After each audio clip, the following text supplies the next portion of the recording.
Hello, everybody, and welcome to this webinar panel discussion from Jews for a Secular Democracy. My name is Paul Golin. I'm Executive Director of the Society for Humanistic Judaism. And Jews for a Secular Democracy is our pluralistic initiative that seeks to advocate for separation of church and state in America through a Jewish lens and through the Jewish religious and historical experience.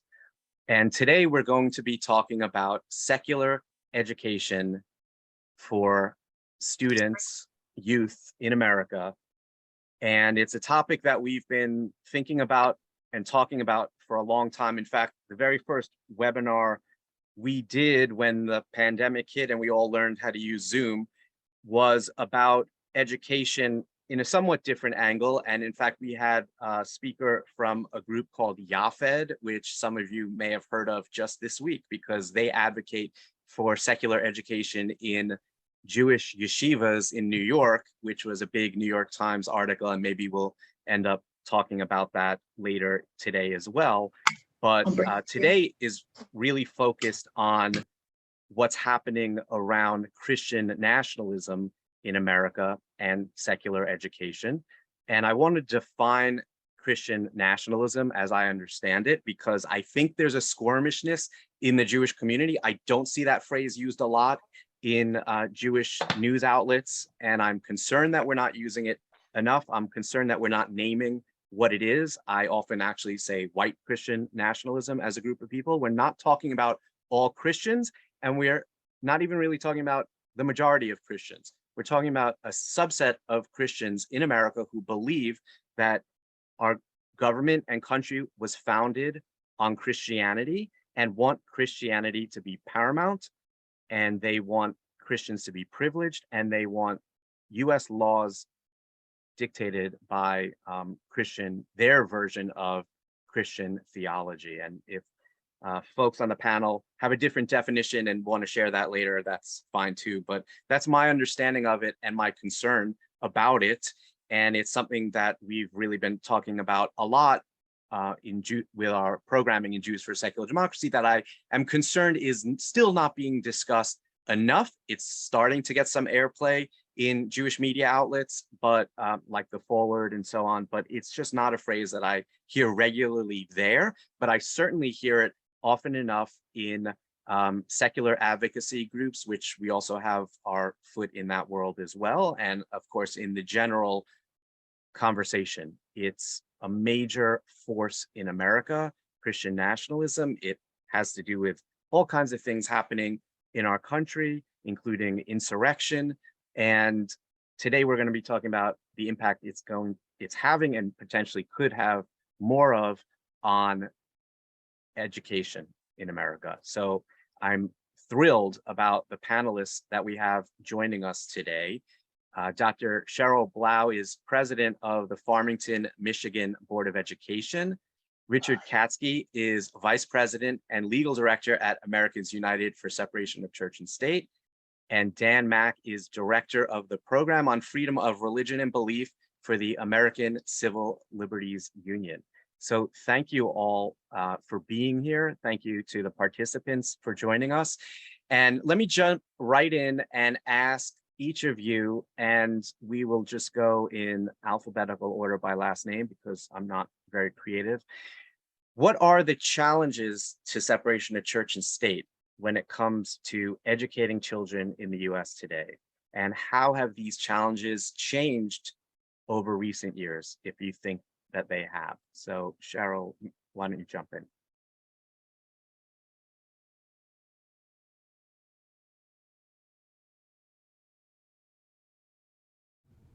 There we go. Okay. Can you hear me now? Okay. I've been a classroom teacher for 36 years, and one of the challenges is recognizing that my students come from all different faiths and cultural backgrounds. And yet, as a public school teacher, it is my responsibility to teach them about various points of view. So, for instance, whether it's we're studying ancient civilizations or mythology, or we're studying evolution and the beginning of the universe. Um, I have to always preface things and say it multiple times to my students. I'm not telling you what to believe. However, as you go through life, you will hear about the Big Bang Theory. You will hear the biblical creation story. You will hear these different stories, these different theories and ideas about how everything began.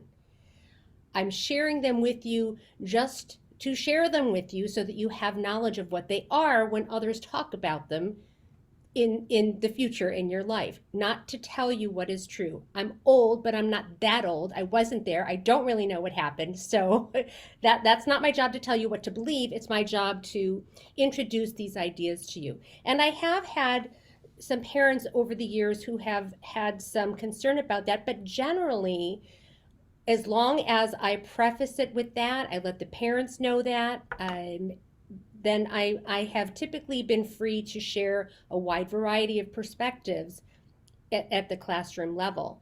And right now, I haven't noticed a change in that in our area here. So I feel very fortunate because we're having those discussions right now in my current 7th and 8th grade social studies classroom. So um, uh, fortunately, so far, the way that I've been able to package what I'm trying to convey to the students has served well to help parents and families feel comfortable with the students being exposed to a wide variety of ideas. Thank you. And is there anything at the school board level that you've also seen come up? Not at this time, no. Okay. We've had And a lot of parents coming to us about CRT, but not about religious issues specifically. great. And for those who may not yet have heard it, CRT stands for critical race theory, which is, I think, a nebulous and undefined thing at the public school level, but it's a catchword for telling what I would argue is the actual history of race in America. But and that's where that overlapping between what I said was white Christian nationalism and Christian nationalism, and it's hard to pull out the religious and the race at times. So that's interesting. And just sorry to clarify, when you talk about being in the classroom and like mentioning evolution, what grades are you at? And are you saying that you also talk about creation, like the biblical version? Me personally, Yeah. I can't speak for all of this. The school district where I teach and the school district where I'm president are different school districts. So I Oh, can only interesting. speak to what I have done in my classroom over the decades. And uh, my students will explore a wide variety of creation stories from all over the world and from throughout history, including Greek mythology, Japanese legends, Cherokee stories, stories from the Bashango people of the Congo. So my students will collect all different sorts of stories. And we also talk about a variety of scientific theories and ideas. And also, we talk about this. Inevitably, a student will say, well, what about the story in the Bible? So that does come up. And we do talk about that version. We also talk about a variety of religious beliefs as part of ancient civilizations. So we talk about Judaism, Christianity, Islam, Hinduism, Sikhism. And one of the things that becomes very interesting is finding the similarities among so many of the stories from all over the world. So many of the stories begin with, first there was darkness. So, so that in and of itself is really wonderful to see the students begin to make those connections between whatever it is that they believe and all of these other different versions of how everything began. Interesting. And I'm sorry, did you say what ages about those conversations are happening? Typically middle school, Oh, typically okay. 6th, 7th, 8th grade. Interesting. And this is not science class, though. No, this is Okay, social studies. great. Yeah, Thank this you is for social that studies class. Yeah, clarification. Okay, yeah. great. Richard, can you give us your perspective on that question of the challenges to separation of church and state, and how that is going to or currently impacting education in America? Sure. Well, look, first of all, thank you for having me. Really excited to be here.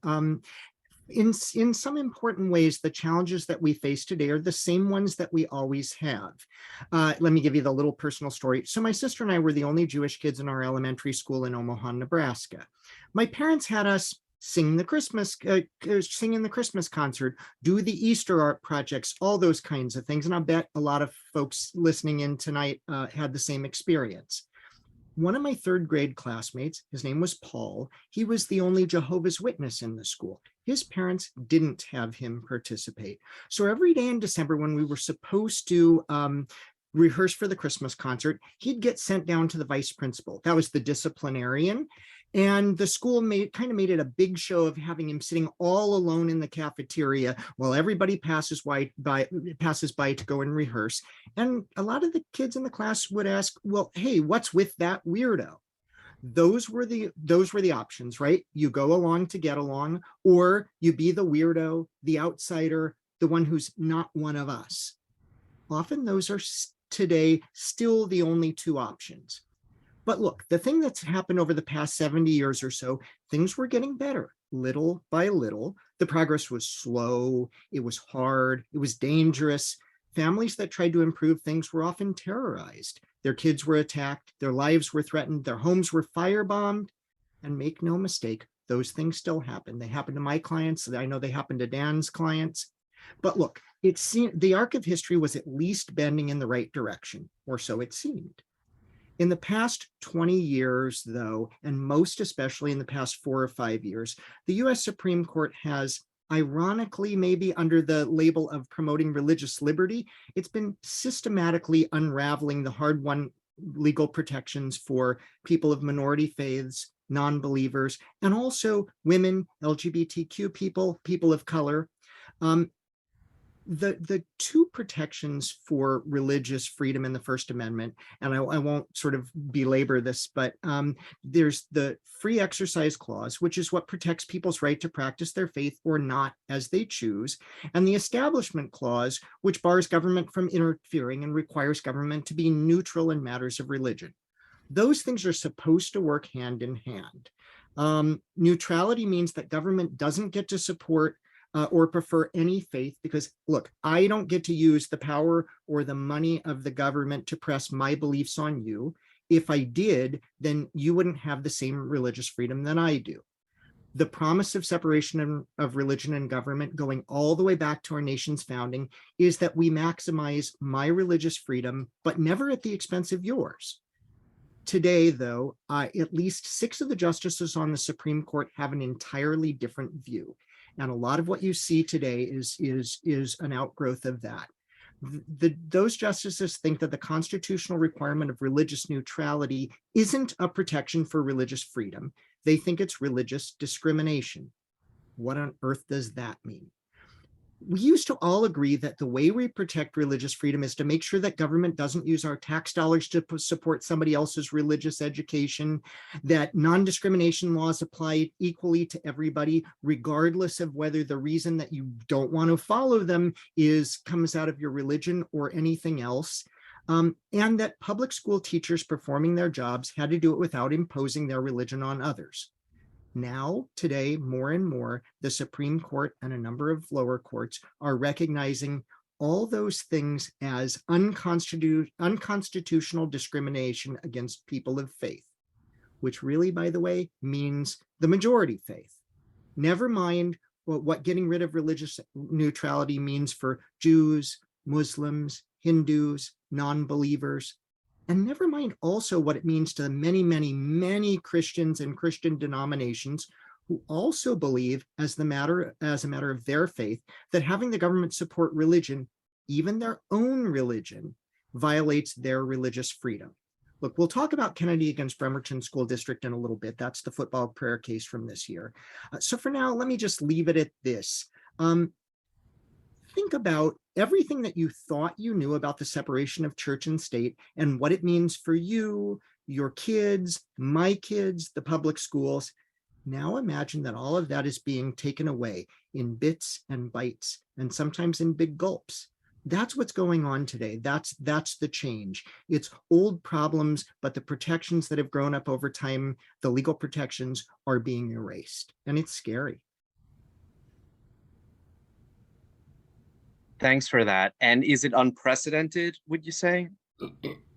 Look, people talk about the pendulum swinging back and forth and things like that. And there's some truth to that. But I do think that what we see now is unprecedented in that things that used to be widely understood as fundamental to what we are as a democracy, what we are as the United States, what we are as a people, and that the respect that we have for, or that we believe that we have for, though don't always follow through on, people of all faiths and belief, that's now being turned into something very different. And that's not something that we've seen before as an understanding of principle. It's something that we've seen as real problems on the ground, but not having the US Supreme Court that's supposed to be protecting those rights say to us, no, what you understood all along is just wrong. It's the opposite. And that, I think, is unprecedented. Wow, thank you. So Dan, how would you answer this as well about how separation of church and state is right now when it relates to educating kids? Yeah, I mean, I agree with everything that's been said so far. We are in a dangerous time. I mean, we used to be in a situation, this was true from the early 60s on, that the rules were pretty clear. I mean, we had these seminal Supreme Court cases on prayer in schools, and the rules were quite clear that school officials can't say this is the right religion or can't lead people in prayer. It was pretty straightforward. Even then, even when there was a consensus about those rules, they were flouted consistently.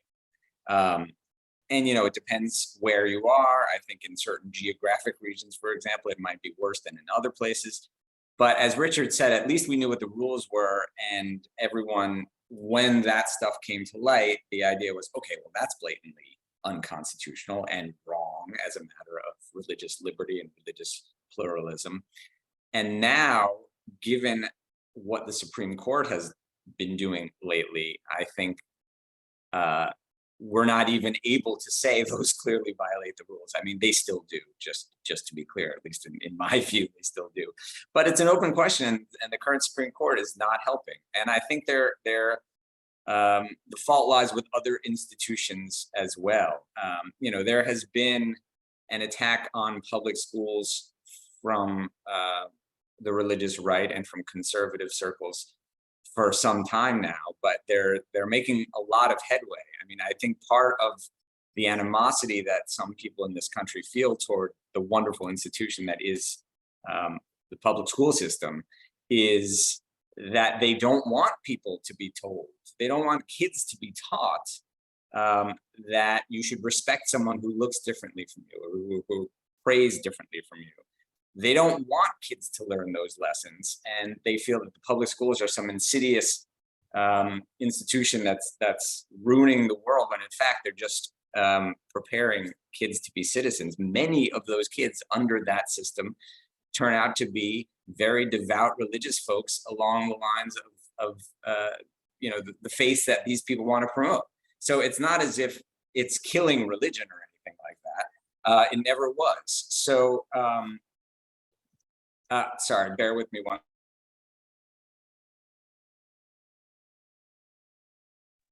Sorry about that. So I think we have a problem with state legislatures as well, and the federal government at various times. I mean, under the prior administration, there was an all-out assault on public schools. And, I think when folks like that are in power, whether it's at the federal or state or local level, we're going to continue to see that. And that, Richard alluded to some of the bad religion decisions by the Supreme Court. Some of them involve this new wave of cases requiring governments to fund private religious schools with taxpayer dollars. And that both funnels the money to those schools and also deprives public schools of much needed financing. And again, this is something that it was never that God was taken out of the public schools. The key question is this something that the government officials, so in the school context, that means school officials, is that something that they should be putting their finger on the scale of which religion is right or wrong? Or should they let students do it? Students, before those school prayer cases, after those school prayer cases, were always allowed to pray voluntarily.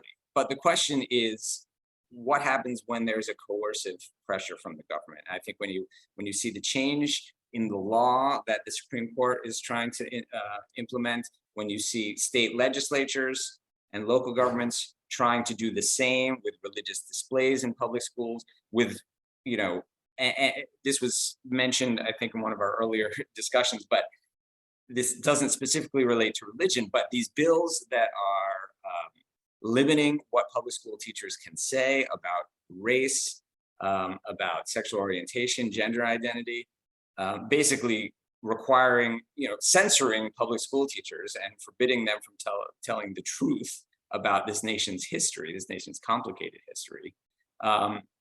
I think that also is a threat to religious liberty, as well as a threat to equality and all the other values that we hold dear. So I think it's a big problem, and it's coming from many of our institutions. Of course, we have the heroes out there in the public school system that are fighting tooth and nail to do the right thing and to open kids' minds rather than close them. But there are many forces arrayed on the other side. Great, thank you. And I think it's potentially a topic for a whole other full webinar about what all those forces are that want to see public education in America destroyed and why.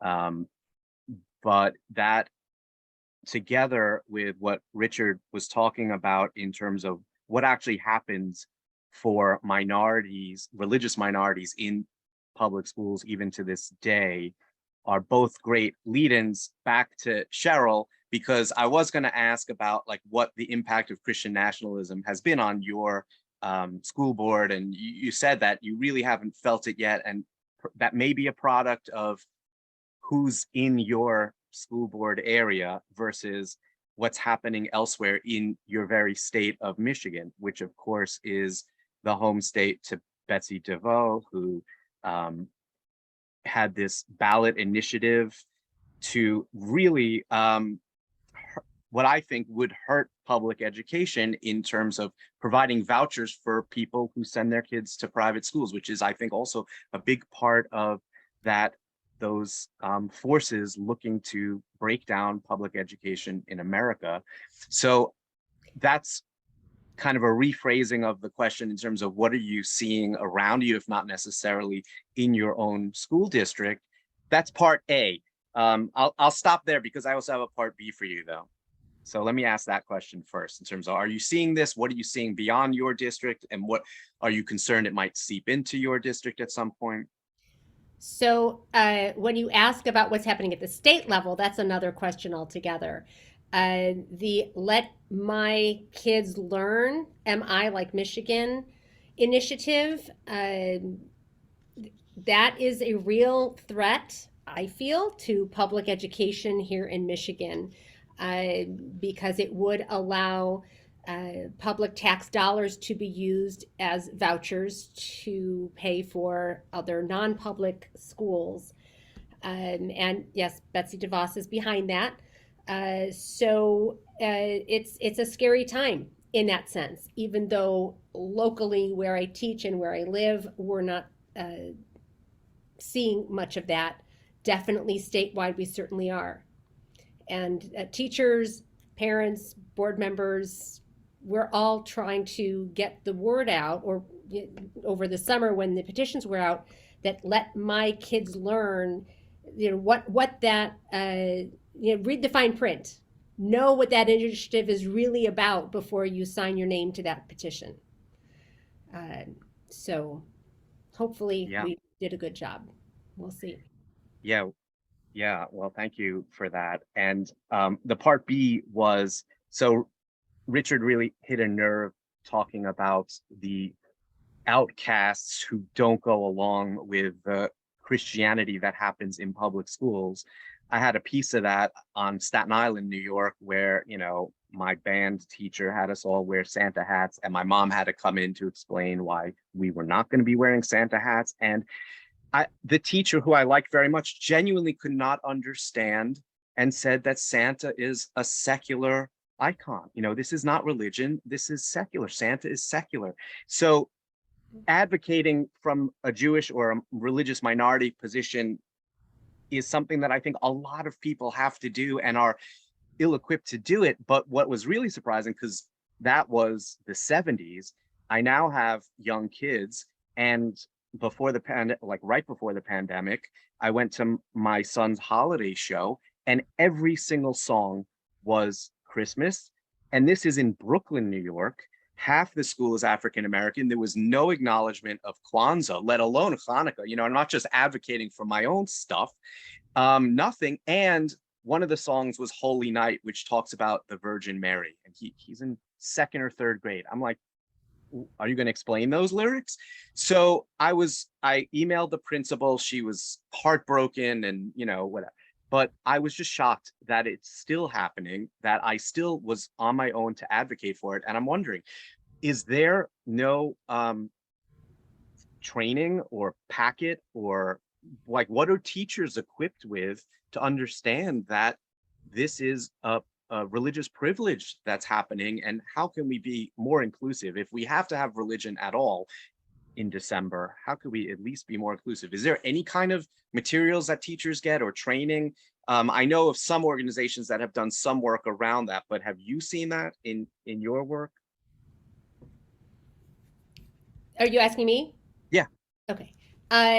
No, there isn't Okay. any kind of DEI for teachers around the religious holidays. And in every school that I've taught over my 36 years thus far, I have to explain it everywhere I go. Well, this is And my own kids, when they were in preschool, the preschool teachers showed one of the holiday Christmas movies, right. and my son came home asking, "Well, do reindeer really fly?" And like, Yeah. you know, So that's an interesting challenge, and it's something that we had been developing or thinking, how do we get this into the hands of teachers perhaps, or principals, and it's something that we'll be in touch and try to continue to work on, because I know that I was shocked that there was no progress in liberal Brooklyn, New York. So I can't imagine what it's like where, you don't have a dozen other Jewish students in the classroom. people generally don't think about it. And I've heard so many times from, and I'm sure the rest of you have, and a lot of our listeners have, like, oh, well, Santa, that's not really Christian. And the tree, it's just pretty. It's definitely not Hanukkah. Yeah.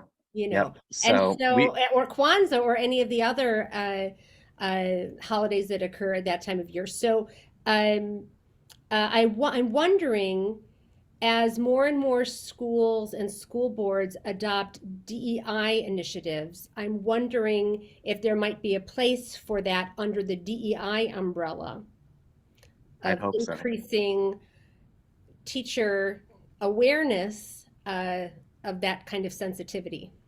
Absolutely. Yeah. So Thank you.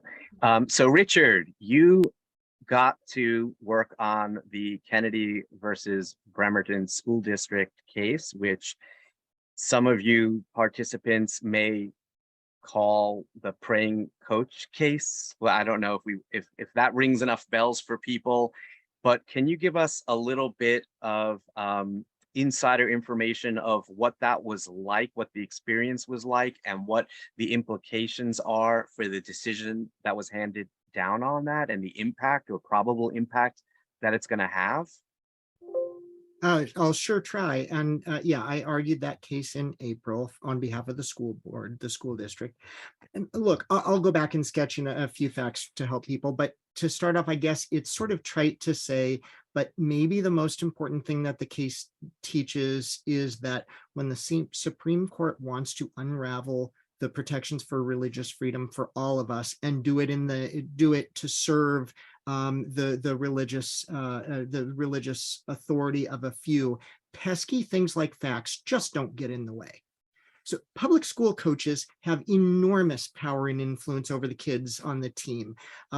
They decide who makes varsity, who gets playing time, who gets recommendations to college, who gets recommendations for scholarships. It's a big deal. Now, so here's what happened. For 7 years, Joe Kennedy, who was an assistant football coach at Bremerton High School in Bremerton, Washington, it's about an hour ferry ride away from Seattle. He would, after the end of the game, and they have that handshake line, then he would go to the center of the field and have the students surround him kneeling down, and he would deliver prayers to the students as his post-game speech. Students went along because that's what you do if you want to play football. Make sure the coach is happy, that realizes you're part of the team, you're doing as you're expected. It's once again, it's go along to get along. Now, when the school district told him to stop, when the school district found out what was going on in that circle out in the field, because I'll show you in a minute what it looked like, they didn't know, but the kids did. When the school said, you've got to stop, it didn't punish him. It said, hey, you as a public school employee, as a coach, you absolutely have the right to pray. Just tell us what you want to do to make sure that that can happen. Before the games, after the games, we'll figure something out. We just need to make sure that the kids don't feel coerced to go along. Seems pretty straightforward, right? And that was the law too. Now, Kennedy and his lawyer said, nope, I have the constitutional right to, here was the phrase he used and they used, continue my practice, again, their words, of having my prayers on the 50-yard line after the games with students, which the school couldn't go along with because it had to protect the rights of all the students and their families. Okay, so fast forward to the next August before the next football season. Oh, I should say they put him on paid administrative leave. He didn't reapply for his job at the end of the year. He sued the following August. What he and his lawyer said in the suit was something different. They said, all I'm asking for is to have a private, personal prayer, silent and alone. Again, those were their words. And the school district just won't let me do it. The judges on the lower courts who heard the case realized that that was false. They in fact used words like false, deceitful narrative, and on and on. They said that was never what this was about. And they recognized that the school district tried everything it could to accommodate his religious practice while protecting the kids. That this was about making a show of things in front of everybody and having the kids join because, as Kennedy told the press at the time that all of this broke, that's how he makes these kids better people. That's what he said. Okay, so the Supreme Court pretended that all of that wasn't true. All of what really happened wasn't true. They accepted at face value what he was saying, despite the lower court saying, no, it's just not the case. And the Supreme Court ruled that it was unconstitutional religious discrimination. That's getting back to where I started out a few moments ago. It was unconstitutional for religious discrimination for the school district to stop Kennedy from having personal, private prayer by himself, just because he happened to be on the job. You can't do that, the court said. I want to show you what that looks like, assuming that I don't mess up the screen sharing. So bear with me for a second. Can I get this right? We do that. We say share, I hope. And then from the current slide. Okay, can you all see that? Good. Okay, so this is what Kennedy did for 7 years. That's him there. He holds up the helmets of the two teams, and he says a prayer with all the kids around. You see them down on their knees. And students and their parents said, you know, we just had to go along. We don't like it, but what were we to do? Then Kennedy said, when he says, well, you know, he says, all I really want to do is have prayer by myself, silent and alone. That looked like this. That's him there, buried deep in there. This, by the way, is the state representative for the district, for the legislative district where Bremerton is, who joined Kennedy in these prayers and then stood up and addressed the kids afterwards. So Justice Sotomayor wrote a dissenting opinion from the case, calling out the majority for ignoring or just really lying about the facts. And she put these photos right in her decision. Now, we put them right in our brief, so we sort of helped that out, but she thought it was really important for the world to see. It didn't matter to a majority of the court. It didn't matter to 6 justices. It also didn't matter that the kids on the team did actually feel pressured to go along and join the prayers when they didn't want to. The majority just pretended that this is a different case. So look, figuring out what it means for the future is kind of a head scratcher. Something that Dan said earlier, look, we used to have clear legal tests to figure out when government officials generally and public school teachers and coaches particularly were violating the religious freedom of students and families. There were a lot of violations, but the law was clear. And when you actually looked at it, when a court looked at it, when the lawyers for the school districts looked at it, they knew what they were supposed to do.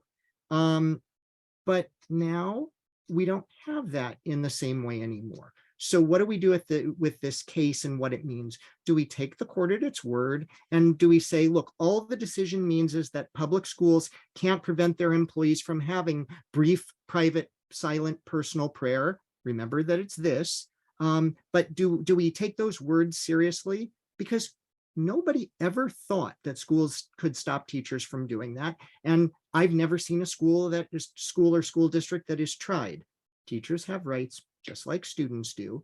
But when you're a public school teacher, you have to teach everybody. And that means you can't make some students feel like they don't belong if they don't get down on their knees and pray with you. So do we take it at face value, or do we look at the court actually allowed? That's again, this or this. And do we say that's now lawful, no matter what it means for all our kids there? I hope that the lies about what Kennedy was doing and demanding, and the Supreme Court's willingness to pretend that that's what it actually happened, means that the case doesn't mean or do very much. But I can tell you this: we are seeing in a lot of school districts folks gearing up to go back to preaching and teaching religion in the public schools, thinking it means that they can do it now. And we've got a lot of work ahead of us to try to reinforce the message that no, that is still not allowed. But that's the fights we're going to have. And it's not a fight that we should be having. It's a fight that was resolved, as Dan said, in the early 60s. That's the world in which we're living now.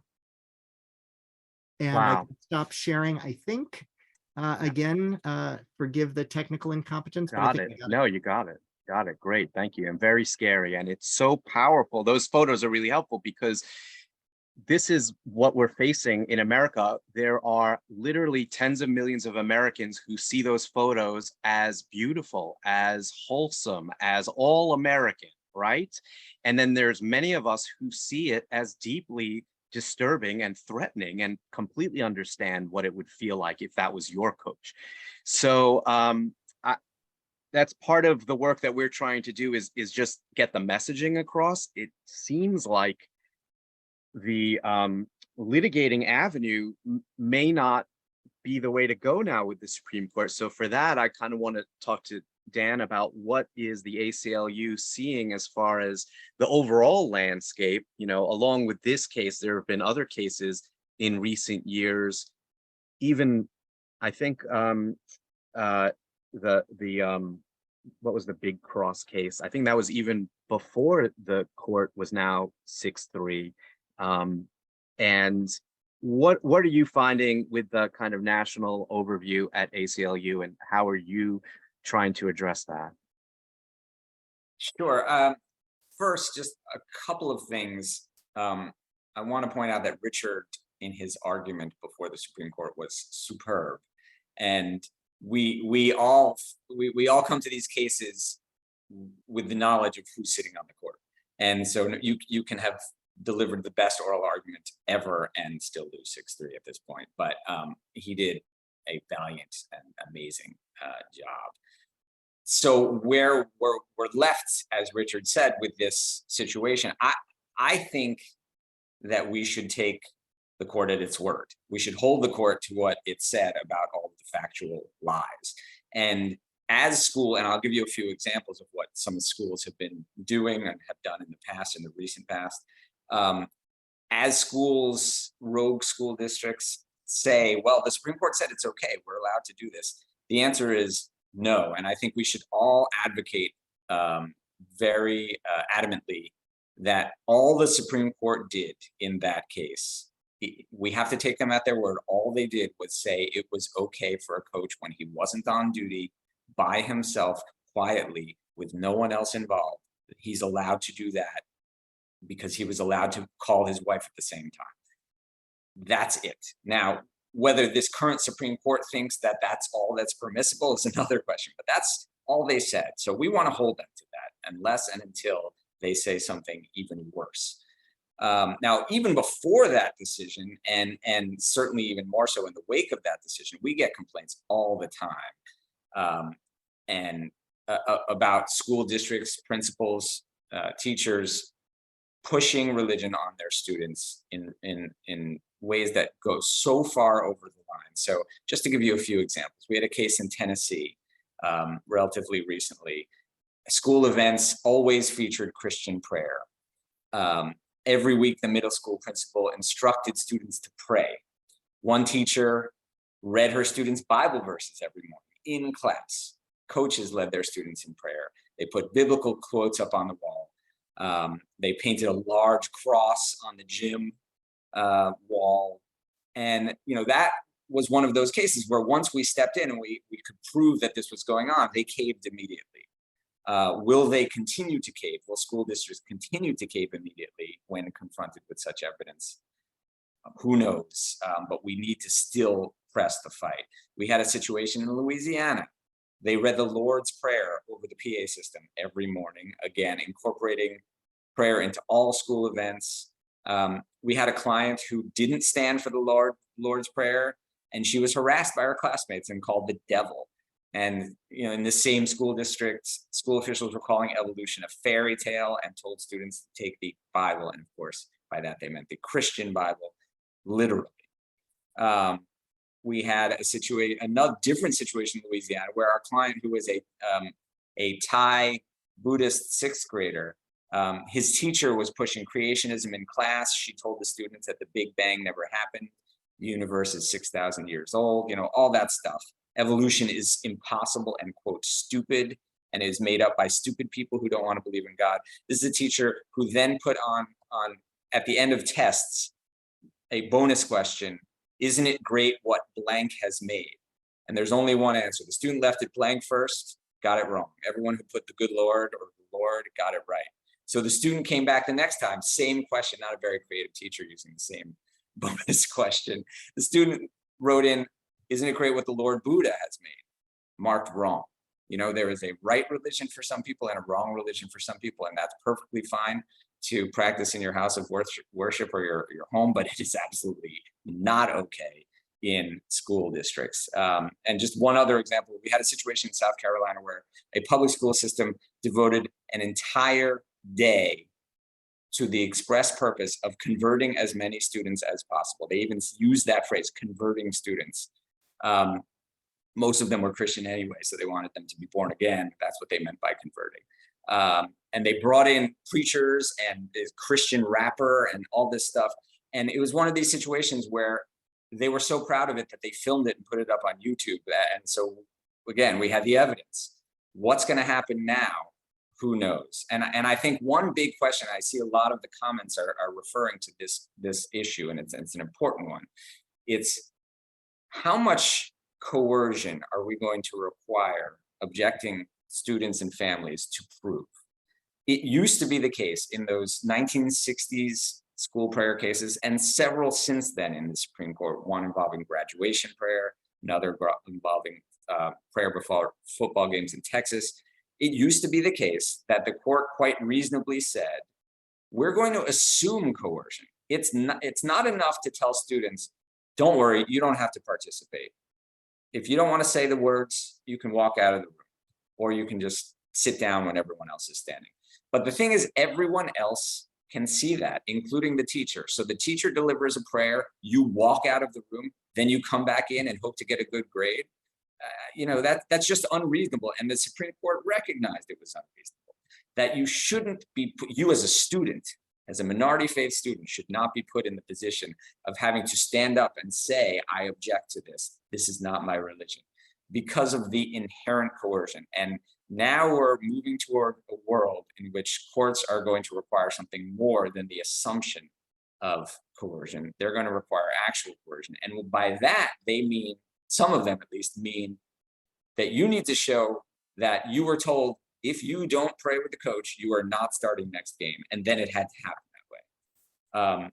Even in the case that Richard argued before the Supreme Court, there were examples, clear examples of families saying, my kid prayed with the coach in the past only because he was worried about playing time, only because he was worried about the coach punishing him.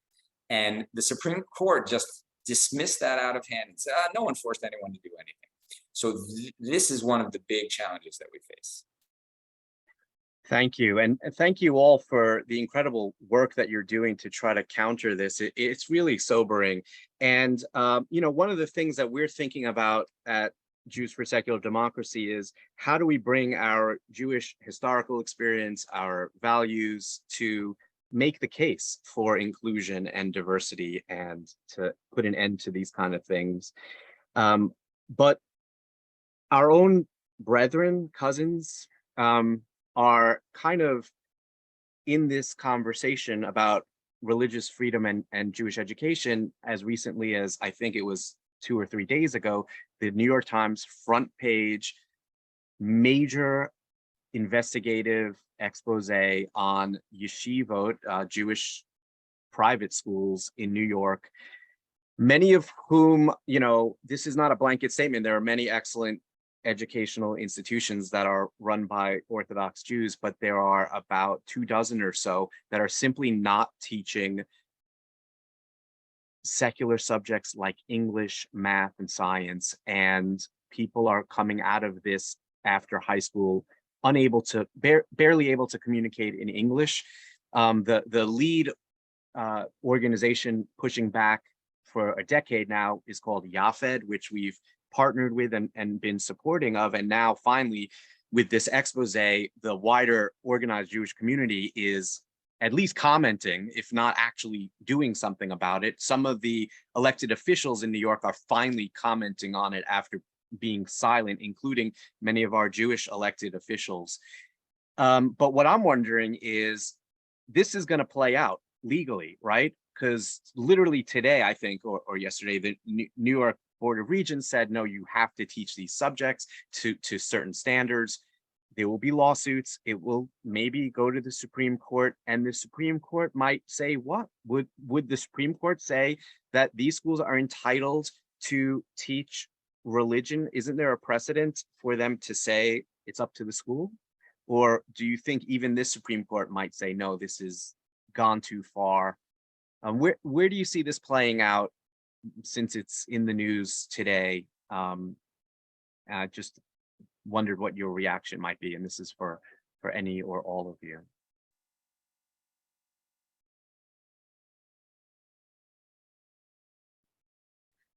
Yeah, it's a very good question. One that we've been wondering even before the expose in the Times. It was a pretty comprehensive piece, though, that I think has moved the ball quite a bit. The court has said in the past, you are allowed to send your kid to private school. The court has said in the past that after a certain age, this is involving a case involving Amish kids, after a certain age, you don't have to send your kids to school. But it wasn't, you never have to send your kids to school. It was teenagers at that point. And obviously that was a different court. That was at this point, 50 years ago. I'm not sure. I think, this court has gone out of its way to rule in favor of pretty much any and all religion claims. And it embraces this right to an exemption from laws that apply to everyone else. Sometimes I don't think that's necessarily a bad thing, but you have to look at what is the harm in allowing that sort of religious exemption. And I'm not sure what this court's going to do. I mean, one thing it has very consistently done is rule in favor of Christian plaintiffs. I think there's one theory that suggested that the court is sensitive to this charge, that it's just favoring Christians, and may take a case like that and use it as an opportunity to show, no, we're equal opportunity, to get a token non-Christian case, essentially. Well, and look, what Dan said is right, that the traditional understanding was, yeah, you get to send your kids to private school if you wish to. You get to you of course can have religious education for your kids, but that the states can turn around and say there are some standards to make sure that kids are getting a basic education. And we've had, as Dan said, they've had at ACLU, we at Americans United have had over the years a lot of complaints by folks on this issue, and and it is a little bit difficult to sort out. But again, the traditional historical legal answer has been, of course, the states can say everybody has to teach math. And they probably can't say things like, well, you can't include religion in the math class, but they can say the kids have to learn math. That should be easy. What these situations are about is schools saying that because we are religious, the state cannot put any requirements or standards on us, and it does leave kids really at a loss.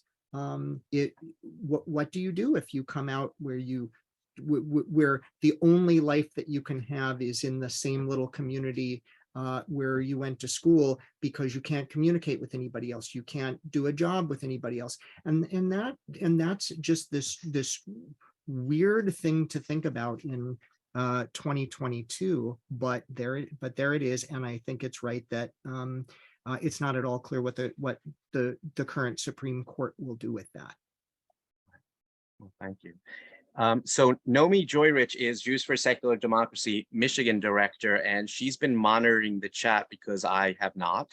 And I wanted to invite her to unmute herself and share with us any of the questions that might be relevant that haven't been answered. Hi, Nomi. Hi, there are many comments, but let me try and go to the questions themselves. One question is, and I think Dan touched on this, how hard is it to prove coercion in cases like this? I worry, this is a question from Joyce. I worry that judges won't believe it when kids say they feel coerced into participating in prayers.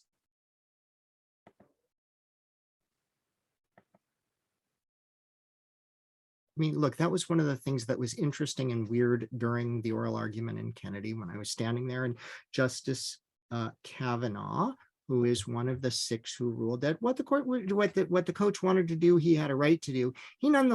He coaches his daughter's basketball teams, and he understood. He asked this question of both the lawyer on the other side and me. That was essentially, what do you do with the fact that kids know that they're supposed to do what the coach does and what the coach expects, and the coach doesn't have to say, pray with me or you will not start next week, because you never know as a kid and you don't take the chance.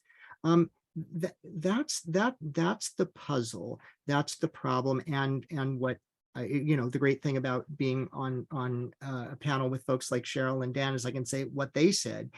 They gave you this problem of how do we show coercion if the court says you got to actually show that the coach kicked a kid off the team for not praying, or the teacher gave you the C rather than the B on your homework because you didn't join in the prayer? You never know those things. And so kids go along because they have to. Yep. So one question is whether this is similar to the case in Boston where the Capitol building was forced to display a religious flag with a cross on it. I think that question also speaks just to the larger issues. You know, we are trying to focus on youth education, but for those who are just coming into this conversation now, there's lots of aspects of life that are now reaching the Supreme Court, and the Supreme Court is deciding in favor of religion and mostly Christian religious displays. You know, it relates. So, for example, we know that there's legislation now in many state houses that schools are required to post "In God We Trust," because that's the national motto. Like, the reason is not religion, it's because that's the national motto. So it's patriotic to post "In God We Trust" on schools all over, the plastered across the country. How does this kind of fit into the larger picture of what's going on with Christian nationalism?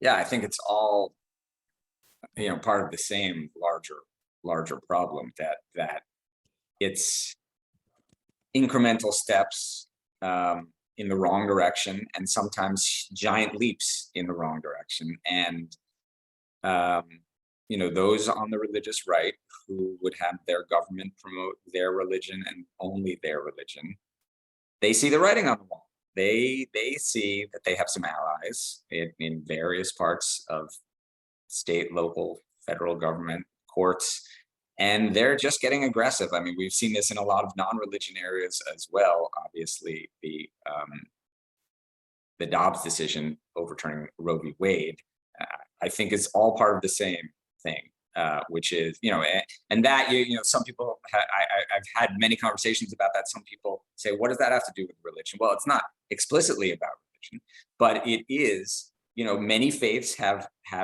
strong and distinct views about things like, when does life begin? And here we have government taking a side in that religious debate. It's a very religious debate.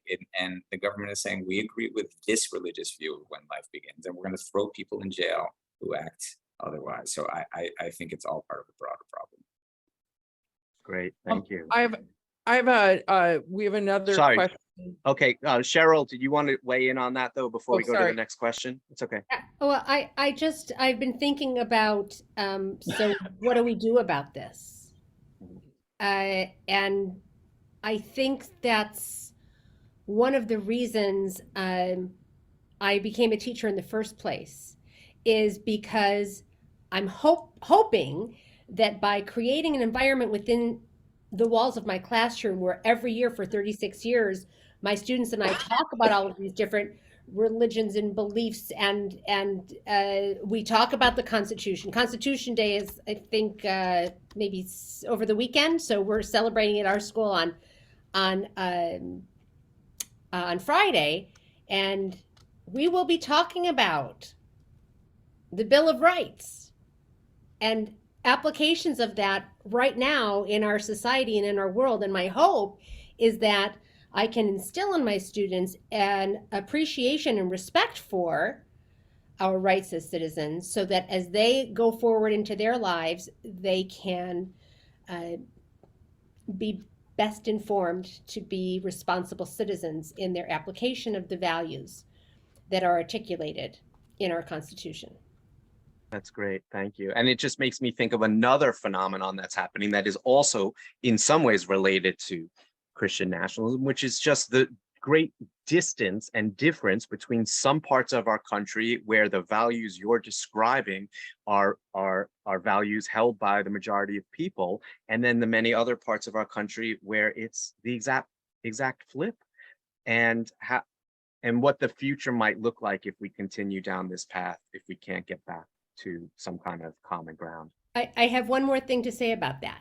Sure. So one of the things that we've started in the district where I'm on the Board of Education, over the last couple of years, we've had people coming frequently to our board meetings to question what we're teaching and how we're teaching it, and particularly, as I mentioned before, critical race theory and concerns about diversity, equity, and inclusion and what that's really about.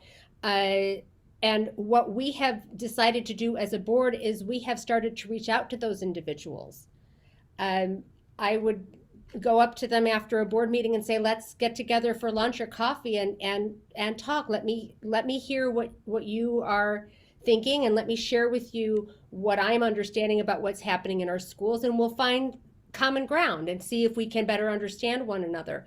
And that has morphed into something coming up this school year where we are going to hold 4 community dialogues where we're going to have a neutral facilitator come, and it's not going to be the board over here and the people over here. It's going to be round tables with all of us mixed in together.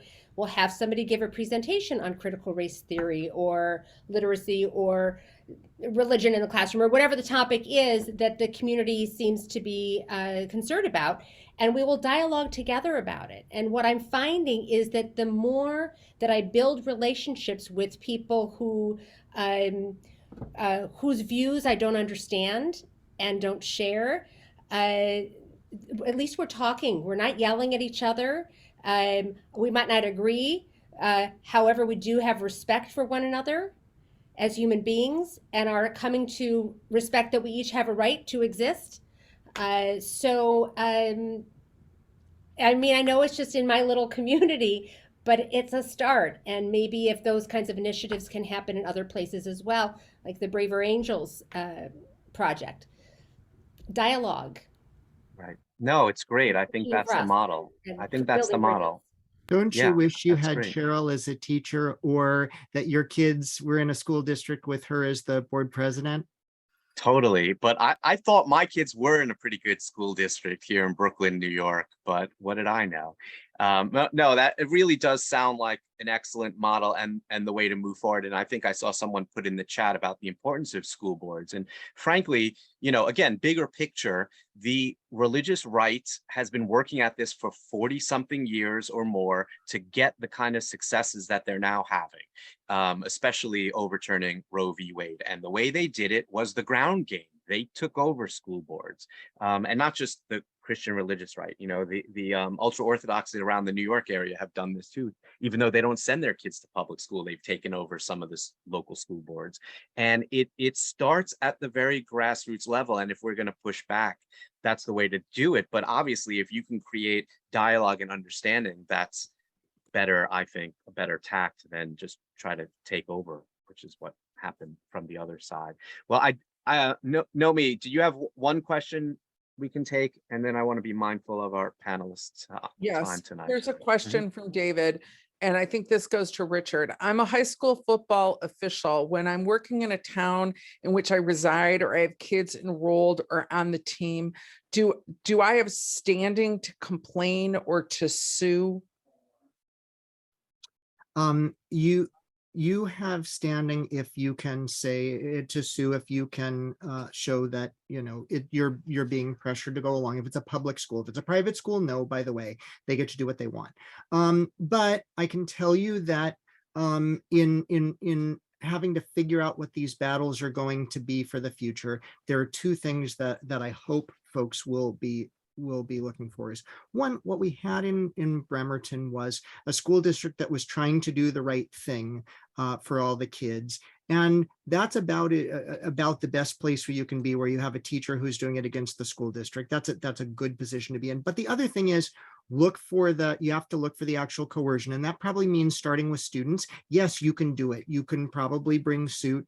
But if I were saying, should you do this? I would say, I want you to have some students along who can show that they had no choice but to do it either. At least that's my gut instinct in a world where we're not quite sure what the law is going to be. But those are the safest things that get back to some of the things you heard as what we have to assume and believe is still the law. There's a movement going on in the chat to ask this question. So I'm going to ask this question that comes from Rick. How can we get school boards to include separation of church and state issues in the meeting agenda so that we can provide meaningful input and feedback?